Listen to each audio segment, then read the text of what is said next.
Gemrich FM. We've got a special test podcast today. We've got 3 people on the microphone at one time. That's a world record on 3 microphones. And we've got 2 guests today. We've got Briony.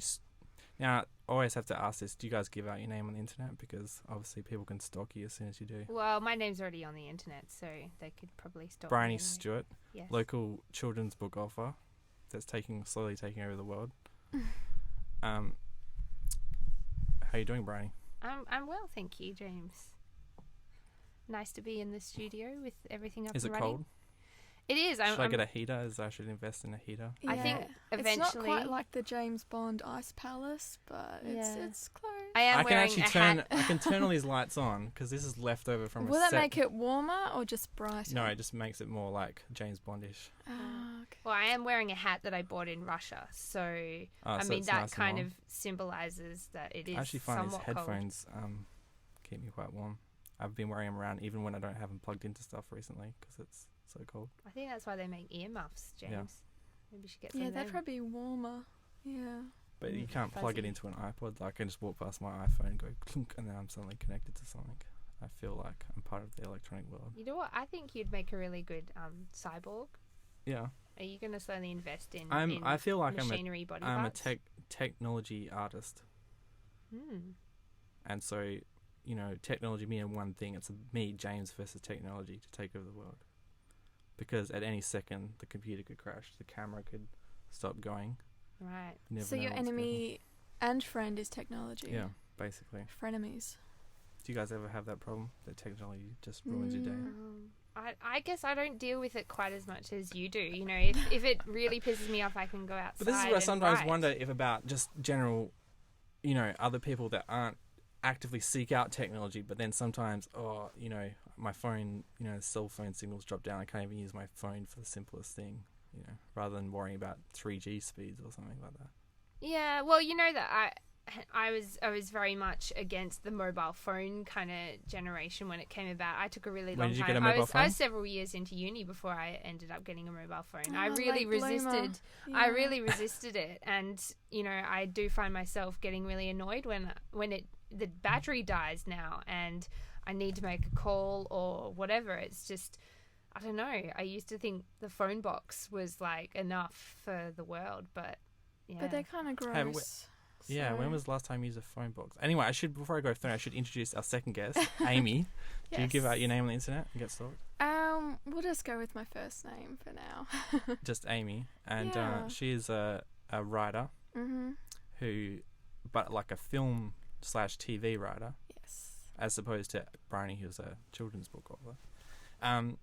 And I've recently told by you that you're starting up your own website or your blog to. Yes, my wonderful little blog. Do you wish to promote that on the? I don't know if I should. I haven't done much. But This might encourage you though. Now. yeah, or guilt me into doing it.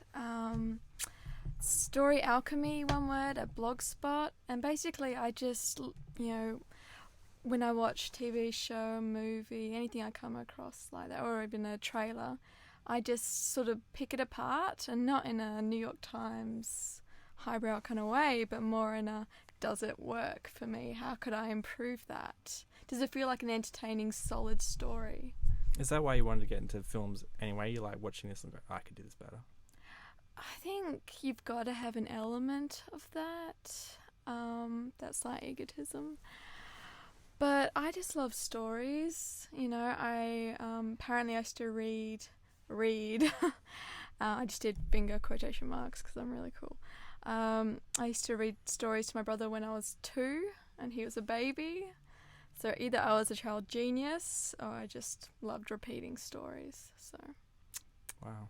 it's And touching. what about you, Brian? Is that how you were like at all interested in starting writing? Is like, I could do better than these bozos out there, or you just feel like, No, I just think I always enjoyed reading, and I read so much that I started to, when I sort of was thinking about things, I was pretty much just narrating everything, and so it was just a really natural, that inner monologue, natural like progression. JD on Scrubs. Kind of, yeah. And Yeah. then, and you know, I ended up having a lot of time on my hands catching public transport, so I just started writing in journals and writing about everything. And then I started writing on the bus, on the train, yeah. And you didn't have people like looking over your shoulder. Sometimes, but I didn't care. You didn't like write like I know you're watching. You know. Yeah, Oh, that I would be think I awesome. did Did you ever do that? sometimes, and then they'd sort of just look away and pretend like they weren't looking at all. Yeah. I would be like gutted if someone. Was I'd be like, and then I killed him, and you know. And then there was a man behind me on the bus, and I was thinking of took murdering out my him. knife. Well, I think and- when you're a teenager writing in just like a notebook, people don't really take much notice of you anyway. You're not. I think you're a little bit invisible, as long as you're not. Oh, unless you're doing it to sort of get a bit of attention. No, Like, definitely look not. at me sitting on the park bench, you know, writing into my journal. Maybe you know, you'd notice oh. that because you are a writer, but I think a lot of people don't really notice people writing so much. You know, I don't sort know. of freehand these days. It's just You think that's gone? yeah, I think it's Do you pretty. still You think someone's out there with a laptop, sitting on a bus or something? Yeah, but see, you but can then do if you saw that, you'd just be like, oh, they're doing work. I'd just be like, what a wanker. Oh, really? I don't think I'd think too much of it. I would care. Do you as long guys as they're still not use annoying paper? me. In general, yes. Like for writing? Or? Oh, of course.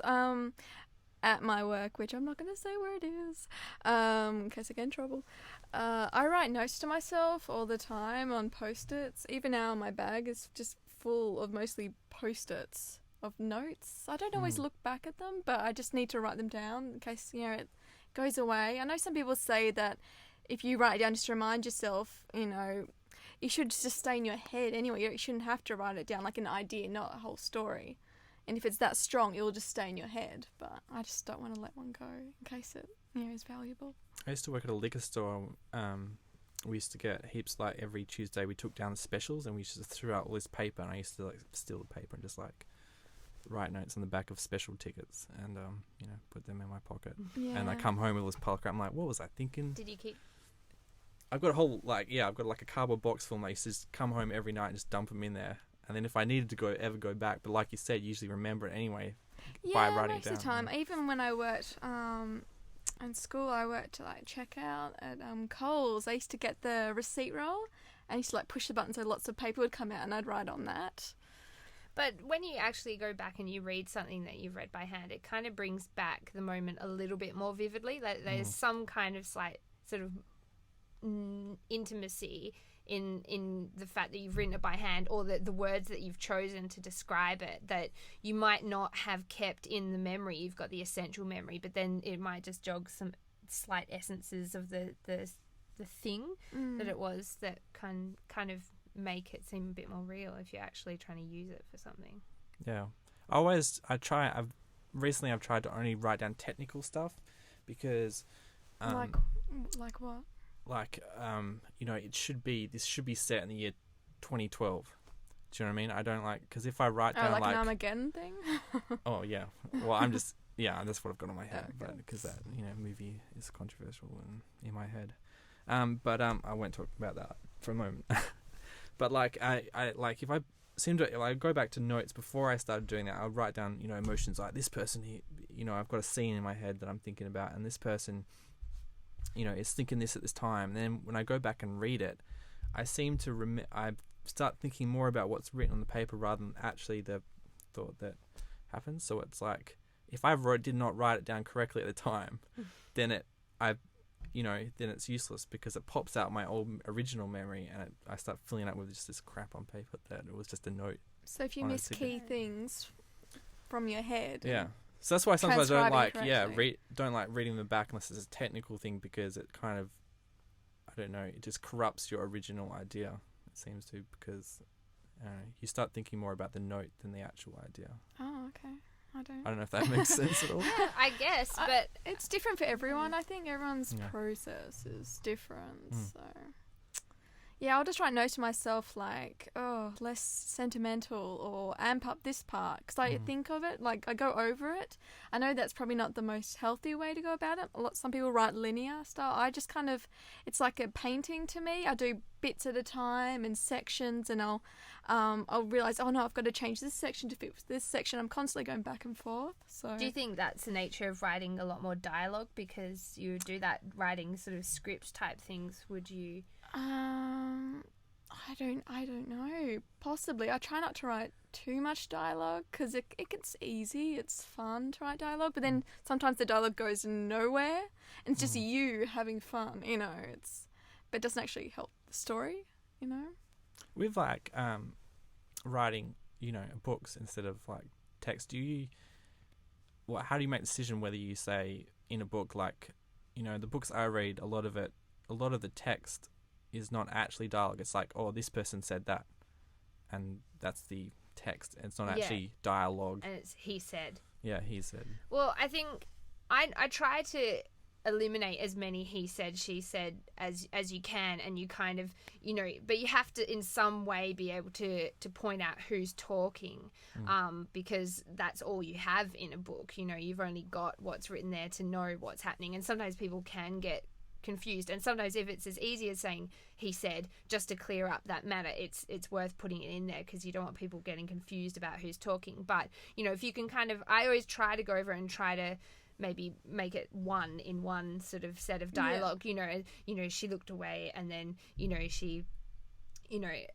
looked away, and then you'll have the text, and then you kind of it just flows naturally on that you think it's her talking. You've got to establish who's talking, basically, especially before you really know the characters. And then from there, you'll read he said, she said, but your brain just kind of skips over it sometimes. Yeah. It doesn't really stand out unless it's every single line. Yeah, I noticed that because when I was writing, I started doing that thing. I was like, oh, I hate repeating myself so much, saying he said or she said or whatever. And, so I started trying to do this thing where I'd, come up with different ways of pointing it out. But then that became really kind of elaborate and too much. And just that actually became a bit of a thing that you could notice, whereas if you just had he said, she said, people just kind of skim over that. And I looked back at Cloud Street that Tim Winton had written, and there was heaps of that in there, and I hadn't even noticed it really, because that's what people are going to do on this podcast. See, they're going to start to, I don't like to put it out, but everyone has their own speaking things like or something like that, and then when the listeners start noticing it, then it really bugs them, because once you start noticing something, it really bugs you. Is the worst one. Like. I've been trying not to say it so much, but I find that so many people around me say it so much as well that it's like smoking, I guess. It's probably when you're trying not to do it is when you do it the most. But having and it adds to the naturalism of your writing. You don't want it to come across all undergrad and pretentious and so removed from reality. You're like, who is this person? So I don't know. It just depends. It's got to seem natural. It's got to flow, and that just comes with time, and it comes with drafts. Your stories will change, I find. Well, mine change depending. So yeah, you were talking about how it's easy to write lots of dialogue, but then you need to know where to cut it back. So I guess people are communicating more with their body language, maybe. Yeah, I mean, that's the thing. Like I've been writing fiction as well, and I find sort of screenwriting a bit easier in a way because you've got that visual, and you don't have to always. In my fiction, I tend to get mad at myself for writing, and he looked at her, or he gave her this look, or someone gazed out to someone else. That to me slows me down. But I feel like I need to establish those things when I don't really need to all the time, I don't think. But with screenwriting, it'll have the visual of it, and it just saves you so many words. Do you, with writing, because obviously ultimately it's not going to be on camera, like, do you have to have that same problem where you're like, when is it going to become dialogue to more description, like, so that people get a feel for it rather than just hearing the characters say it? Yeah, I'm very much an imagery type of person. I rely a lot on description. That's always been my strength. Dialogue has always been a bit of a weakness. So it's something that I've worked on, and I have to balance out areas where I've just got so much, I've just saturated the description that it's actually probably a bit unnecessary, and you get a bit bogged down in it. And then, you know, I'll think, you know, is that enough dialogue there? Is that, you know, so I think it's just going through and reading it out loud. I do that a lot. And then you can kind of see where it's balanced, where perhaps you're being a bit self-indulgent in, you know, beautiful description, or when, you know, you need to make some dialogue a bit more sort of natural, or when you need action. But lately I've been trying to put a bit more action in, because one of the massive things with writing, particularly for children, I think, is, you know, the whole show don't tell things. So you need to really show everything happening. You need to, you know, try and, you know, use all the sensory description, and so that you can get everything involved in what you're writing about. Briony is actually also a really talented illustrator, and her last book had a little bit of illustration. How do you decide, like, what is the process of deciding, oh, I'm going to put a picture here? Do you have restrictions with your editors? Do they say, oh, you can't put, you know, 500 pictures, you can put 5 in, or is it your choice? I think, I think it depends on the editors. I think it depends on the books. You know, if it's a picture book, if it's a self-written picture book, I think you've got fairly free reign, unless something's really jarring and doesn't work with an editor, and they'll say, you know, oh, this isn't working, and then they'll say why. In my book, you know, whenever I'm writing, I definitely always imagine it actually happening in my head, as though it's a film in my head. So, you know, I've got an idea of what everything looks like. I've got the images there. But there are definitely some passages I write, I think, oh gosh, I just really like to illustrate that. But then I think I've been writing sort of short novels, those ones that have sort of slightly larger words, and they've got the black and white pictures inside, like Roald Dahl, that kind of thing. And you do have to kind of spread the pictures out fairly evenly throughout the book. You can't have, you know, a whole mass of pictures here and then, you know, a whole chapter that goes by without a single picture. So you kind of have to, I think, go through each chapter and find a couple of scenes from each one and try and balance it that way. But I have my top picks that I know that I'm gonna do pictures of. But then some things I don't mind so much, and if editors say, you know, oh, maybe a picture here, maybe a picture there, then I'll just try and find the best thing that I can draw in the most interesting way to fit to the text. Do you ever just say no to the editor? Do you ever act? I'd be a bit diva about it. I don't know, not so far, because I've been really lucky to have really, really nice editors who are really clever and on the really same wavelength kind of thing. Yeah, well, I mean, I think they've liked what I've written for the essence of what it is, the creative essence of what it is, and everything that they've criticised has been, you know, my own weaknesses, grammar, spelling, or just ways of phrasing it, the exact same thing but in a slightly better way for children. That's what they're there for. And that's totally fine with me, because I've felt that everything the editors have ever said to me have been true and have helped me improve my text. And so far I haven't come to the point where we've had any kind of loggerheads about anything yet. You know, no, I hate it, you know, or, no. But we'll see. I've got to send my next manuscript next week to my editor, so it's actually quite scary. It's scarier than the last book, so I'm a little bit concerned, but I'm worried what they're going to think about it. Maybe, but see, I'm prepared for that. So if my editor says, this is a bit scary, I'd be like, Do you remember reading scary books as a kid? Of course. Like, they really freaked her out? I remember watching the movie of the witches, and I thought that was pretty. When she like took off her wig and stuff, it was that was pretty scary, but good scary. Oh yeah, I liked it. And I love the Lego. I still think about the Lego in that movie. Oh yeah. I don't know if you guys remember. Got to be a mouse, and he had a Lego I remember house. the mouse. Yeah. Well, didn't he turn into a mouse, and then he got to ride inside his own like Lego train, traps, and I was like, whoa, imagine if he could do that. But I thought his grandma built it all for him because he was a mouse and he couldn't have built it himself. Yeah, but I don't think she bought it, did she? I think it was already there. Maybe. And then I reckon he probably instructed her as a mouse. She's like, move this here, move that here, click it in there, and then make a little trap. But I was actually talking about books, like actual little books. Like, I don't know what kind of book this is that your next book is that you're worried about being scary. Cool. Like, oh, it's the sequel to the last book. Oh, okay, yeah. So the last book was Kimiko and the Dragon. You can Google that and go buy it. You can find it. It's even on Google Books. Did you know that? Yeah, I know. Oh, that's good. You can search it on Google and reference it or something. Although, I won't talk about. So it's on Amazon. Issues. Oh, really? No, I'd like to hear your ideas. Copyright issues. Well, Google just had a big settlement for a whole lot of authors for copying books without really obtaining any rights. But you can't actually read the book on there. You can You can only read significant portions of the book. Oh, not how the whole book. much? Quite a lot of it. Really? They've only taken out a couple of pages, really. So how much can they legally put up there? Well, that's the thing.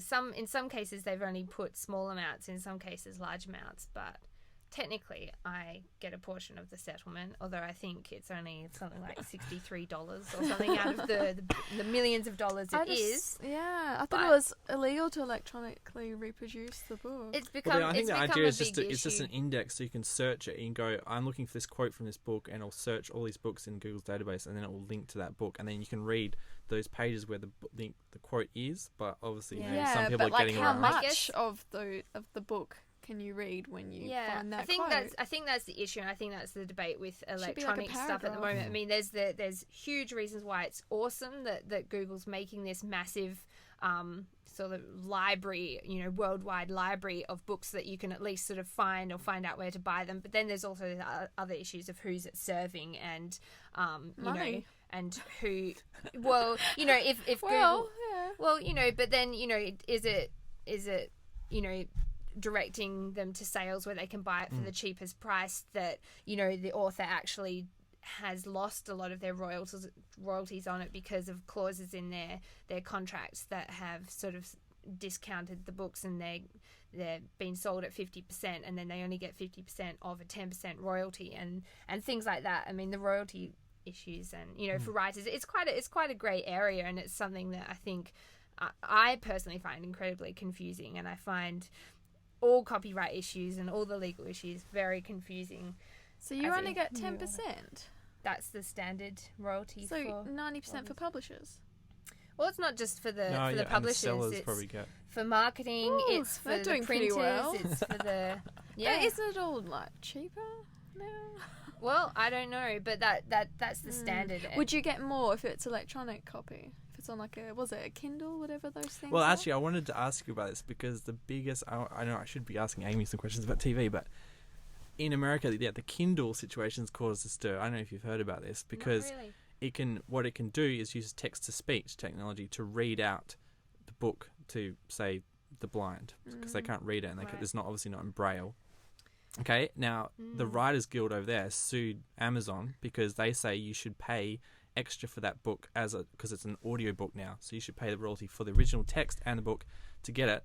And Amazon's like, hey, but we just want to provide that here for the blind, so they can. Yeah, well, it's interesting because there are certain clauses in a contract. I've just recently gone through one, so I know, and it allows for, sort of providing books for audio purposes and stuff. But then a lot of this online stuff, it's kind of, again, who is it serving? Like, it's great to provide services for people, but at the same time, are you sort of providing these services but then actually ripping off a lot of people who actually should be legally have the rights to being able to sell or provide these opportunities? Or if the publishers are providing audiobooks for the blind already, then it's kind of like, yeah, I think that's where the issues come out. It's kind of who's it serving, and when you put things out on the internet and you can actually accidentally sort of override a whole lot of rights and issues and legal issues and things like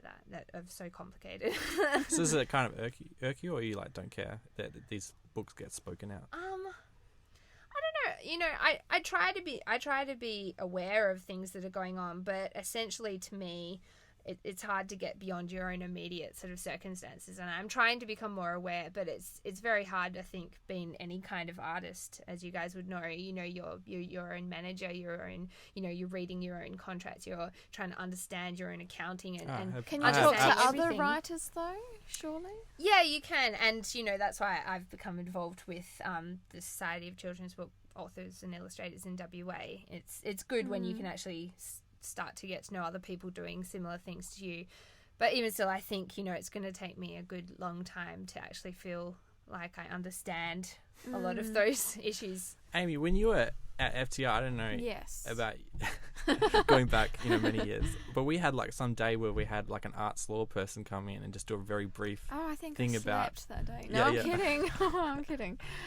and it was just like you can restrict. There were so many things you have to deal with. You have to deal about, you know, there's a different license for DVDs to VHS to online to, and there's different regions. Obviously, there's like Pacific and Asia. Well, I don't know. And then it was just like went over my head. Oh yeah, well isn't that what like producers and like because you have to, if you put a song in your movie, you you have to get a license, a worldwide license, if you're going to progress, because a lot of music is licensed locally, not worldwide. So even if you got permission to do it in Australia, if you got it into, say, a festival in Australia and did well, and then someone internationally wanted to put it in and you didn't get permission for that music there, they could either charge you a lot of money for it, or like this one guy I know, he spent $2,500 because he went and got into Trop Fest, and then he got into Trop Fest in New York, but it wasn't, he only bought the license for Australia, and it cost $2,500 to license that song in for New York, to play at the New York Trop Fest. But surely, with everything being so interconnected, like on the internet and everything, just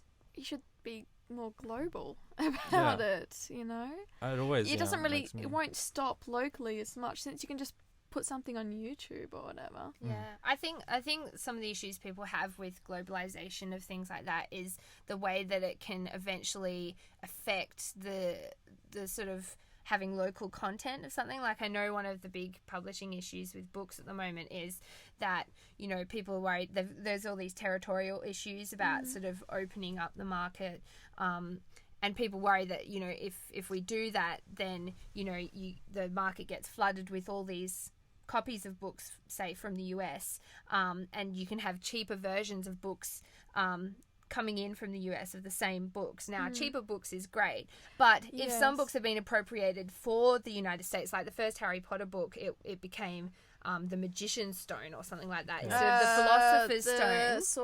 The Sorcerer's Stone, that's right. Because they assume Americans are exactly. stupid. And a lot of that's to do with their own publishers. No, but the thing is, like Australian books, for instance, especially for kids, you know, a lot of people actually do manage to sell them overseas, but they do often have to make language changes and stuff. Course. So if those books come back in from the States and they're cheaper, then, you know, our kids will be reading these books and they won't have the kind of local or Australian kind of language or specifics that kind of are important to our I think it really culture. depends. I mean, they do make those language changes, definitely, but there have been books I've read where lots of English references that I didn't know, but in the back was a glossary. So I think it's most of the time they will change it, but it's still personal choice, I feel. Yeah, possibly, but I just think at the moment American publishers I highly doubt would keep all the Australian idiosyncrasies in the things. They would want it to be trash can instead of rubbish bin. They're going to want a lot of things.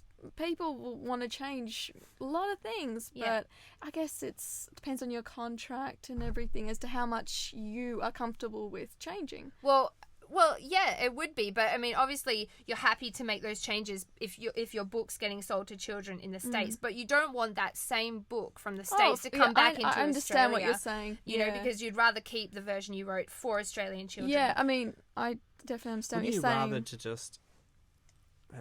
to just you make one book and that's it, and then you can sell the license to.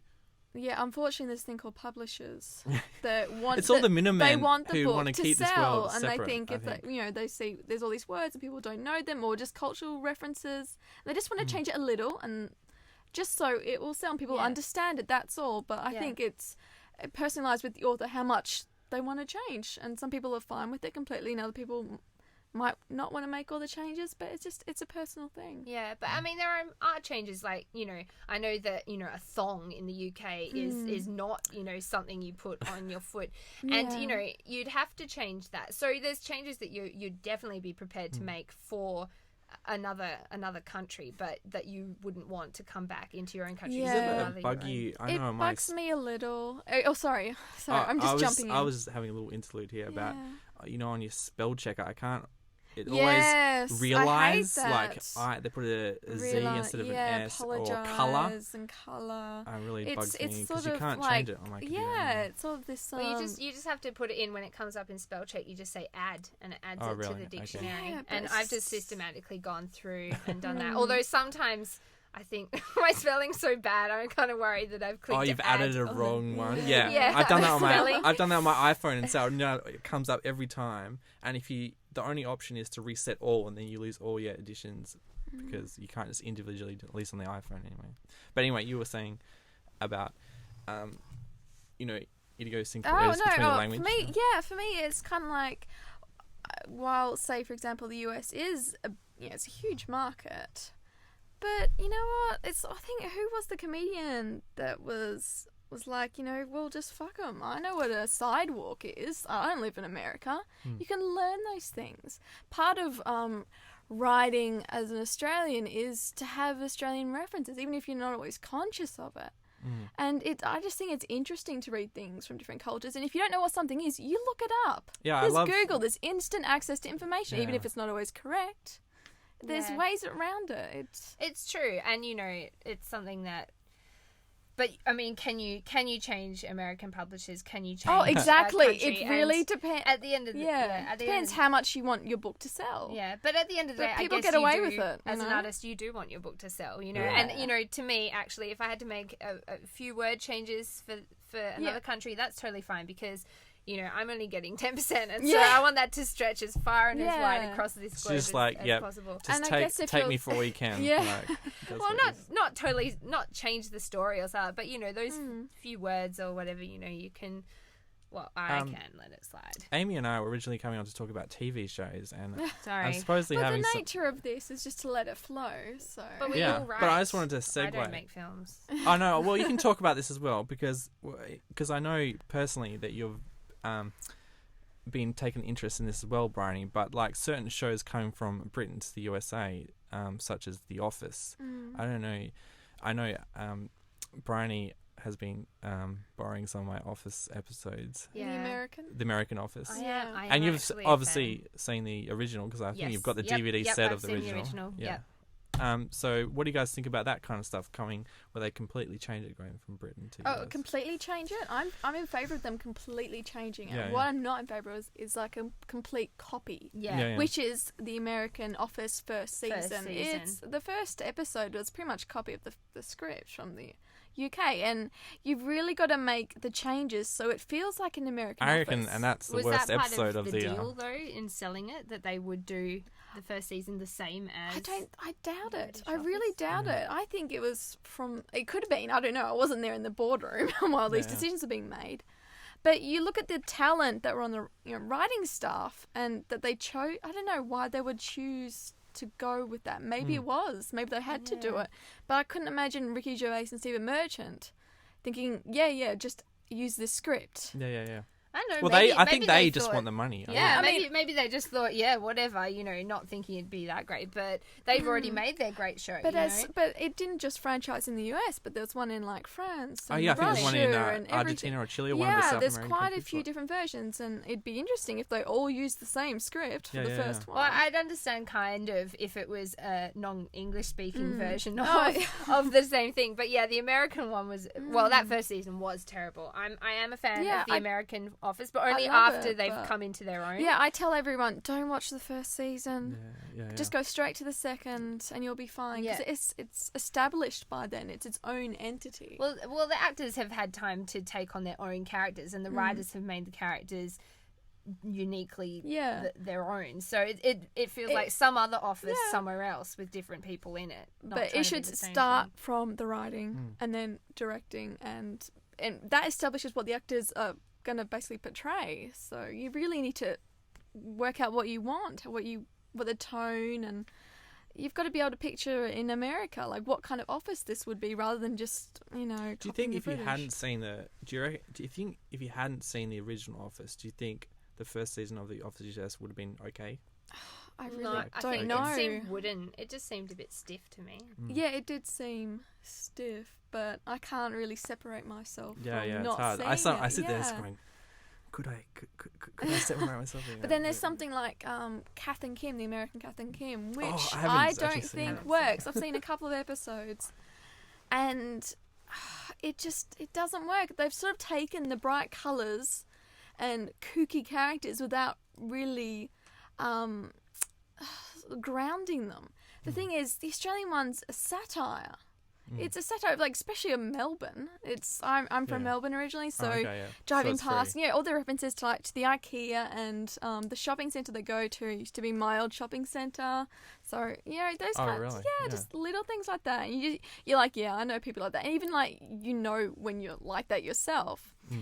But instead of doing it like the American Office in the second season of creating their own Kath and Kim, they've kind of just gotten acted. Okay, first of all, Selma Blair, she's not a comedic actress. She's not. Anyone's seen Cruel Intentions? No, comedy's not a strong point of hers. But the mother, who, Molly Shannon, Molly very Shannon, talented. she's, it's comedy actor. but the problem was, what I would have done if I was over there, I would have gone to a shopping centre in maybe, you could do like Minnesota or something. I mean, no jokes on the Midwest, but just something like that. And you got to go to sort of the heartland of that kind of shopping centre culture and tackiness and trends and that kind of, ordinary sort of average life. And but they didn't. They just kind of made it bright and kooky and camp, which can work, like Ugly Betty first season. But it didn't have that essence. It wasn't grounded in anything. So have you guys ever seen the show Coupling? Yes. In Britain? No. Yes, I've seen the British show and I've seen a bit of the American. Yeah, that's what I was going to talk about. Briony, who doesn't know, it's written by the people, the same guy who did Press Gang. Yeah, Stephen Moffat's my favourite screenwriter in the world. So, have you seen Press Gang?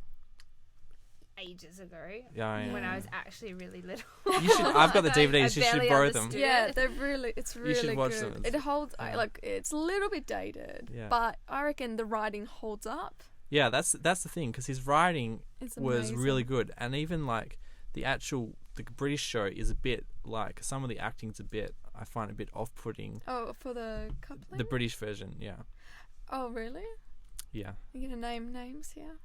No, it's just like some of the jokes just really fall flat, and I think the writing's still good. But that could be said of any comedy. Yeah. But it's I'm not knocking the show. I love it. I have the whole DVD set. I love it. It's I'm a bit awesome. of a stand for Stephen Moffat. But so. I thought it was interesting that it came back to the US, and I saw a couple of episodes, and I still found it quite funny because it was a script because they kept the script exactly. They didn't even change it a little bit like the a US one. I thought it still kind of held up, but I obviously stopped watching because it was. I've already seen the British version. So. Maybe it's like a Starbucks approach. You just keep it the same in every area, regardless of the culture. And I thought that show Life on Mars.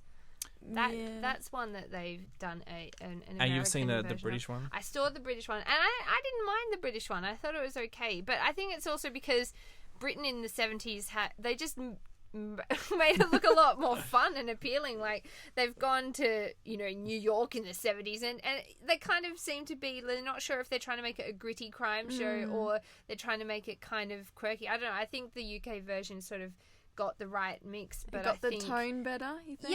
Well, I think there was the comedy coming out of the methods that the cops used back then, and he was kind of like taken aback. He was just like, you can't just punch somebody in the face to get a statement out of them. But in the American version, it struggled with the tone. He doesn't even seem to care. He seems to be more aggressive than any of the other people. It's just weird. I think I think they made the decision to make it a bit more serious. But it doesn't really work. It just. No, that's. They may as well have just made another crime show. It doesn't even need to be set in the 70s. It doesn't even look like it's set in the 70s. Yeah, well, that's one of the trickiest things, is setting the tone so it works. There was a comedy show called The Loop. It had what was his name? Brett Harrison or something. Anyway, it would try to be a little bit like Scrubs.